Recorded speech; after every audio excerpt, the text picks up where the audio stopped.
Hai guys, Assalamualaikum. Saya Jai Z Terapis.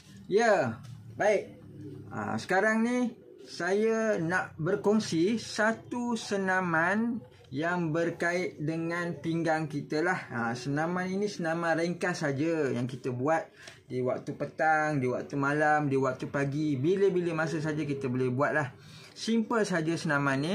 Okey, yang ini adalah senaman Melayu tua yang diasaskan oleh Prof Azlan Ghani. Jadi ia ada petua. Petuanya simple saja, iaitu nafas Melayu, tarik nafas hidung,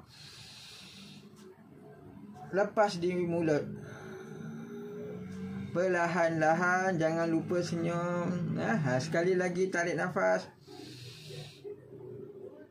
Kecutkan perut sedikit, lepas di mulut. Perlahan-lahan. Paling tidak pun ambil 2 kali.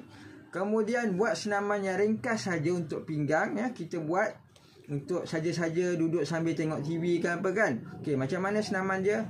Okey, duduk tegak, badan tegap, jangan bungkuk, tegak badan. Tarik nafas. Kecutkan perut, pandang kanan. Kembali senyum. Jangan lupa senyum. Senyum seikhlas yang mungkin. Okey. Pandang kiri pula. Pegang lutut ni, pegang lutut. Ini pegang pinggang. Tarik nafas. Kecutkan perut, lepas. Okey, buatlah dalam 5 kali ke ataupun 7 kali. Kemudian buat pula senaman seperti begini. Letak tangan di belakang, letak tangan belakang, tarik nafas. Kecut perut, tolak kaki ke kiri,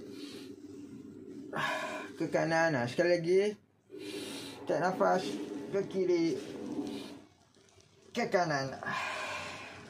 Buatlah antara 5 ke 7 kali. Nak buat lebih pun boleh. Yang penting dalam senaman tua ni buat biar sedap. Jangan sampai sakit. Kalau letih, berhenti. Mudah saja ya. Jangan complicatedkan diri. Okey, itu saja yang saya nak berkongsi.